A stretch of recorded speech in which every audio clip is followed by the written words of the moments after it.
Ratusan tenaga honorer yang tidak lulus seleksi penerimaan pegawai pemerintah dengan perjanjian kerja atau PPPK tahap 1 di Kabupaten Konawe melakukan aksi protes.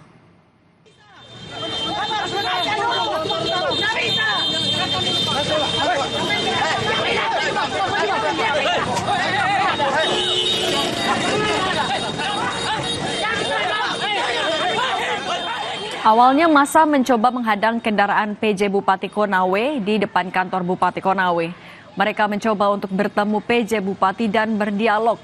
Namun kendaraan dinas PJ Bupati tetap melaju dan masuk ke dalam kompleks perkantoran Bupati Konawe.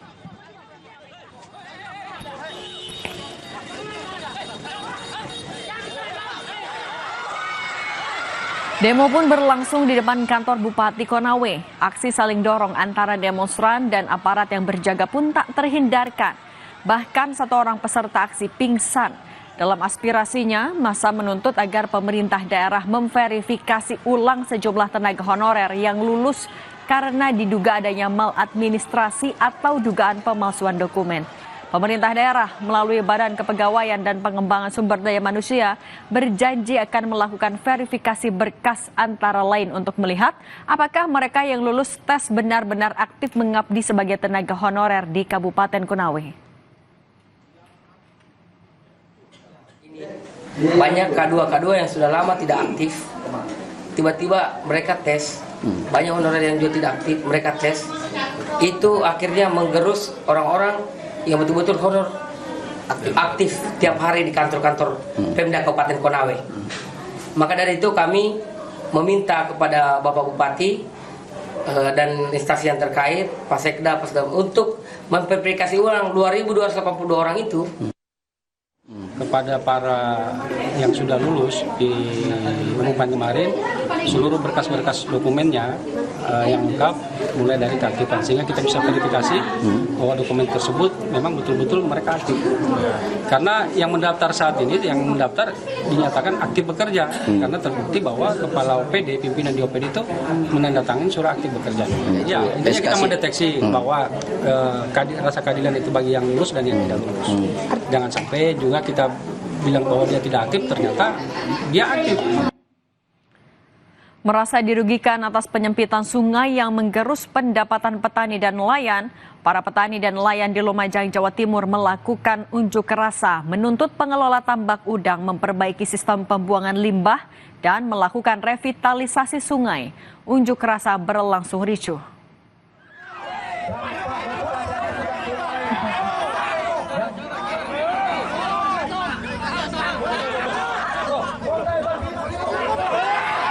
Aksi saling dorong mewarnai unjuk rasa yang dilakukan oleh petani dan nelayan yang memaksa masuk ke dalam lokasi tambak udang di Desa Wetgalih, Kecamatan Yosowilangun.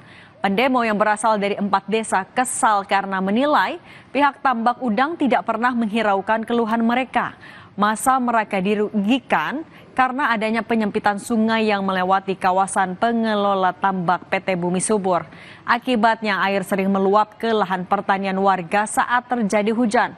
Tidak hanya itu, pihak tambak juga dinilai tidak melakukan pengelolaan limbah dengan baik sebelum dibuang ke laut. Dampaknya hasil tangkapan nelayan pun menurun drastis. Setelah mediasi, pemilik tambak udang mengaku akan memenuhi tuntutan petani. Mereka akan melakukan normalisasi sungai dan menyempurnakan sistem instalasi pengelolaan limbah atau IPAL.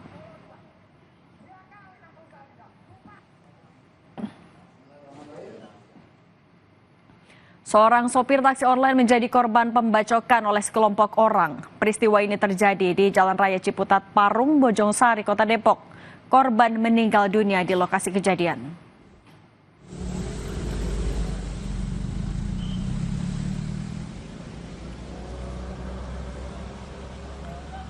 Peristiwa ini terjadi pada Senin dini hari. Petugas yang tiba di lokasi langsung mengevakuasi jasad korban yang tergeletak di pinggir jalan ke Rumah Sakit Polri Kramat Jati. Warga dan pengguna jalan yang mengetahui peristiwa ini pun sempat berupaya mengejar para pelaku yang bersembunyi di balik tembok area perkebunan. Satu pelaku ditangkap polisi dari Polsek Bojongsari, sementara beberapa lainnya melarikan diri. Berarti artinya pelaku kabur ke sana. Nah, kaburnya di dalam sini, kabur. Naik dia. Pakai apa sih bang bacoknya? Tahu nggak? Kalau nggak tahu juga, kayak parang, apa celurit, nggak tahu. Tapi sempat ketangkep Pak. Akhirnya ketangkep. Tangkap rame-rame nggak ada. Berapa orang Pak? Sendiri dia sendiri.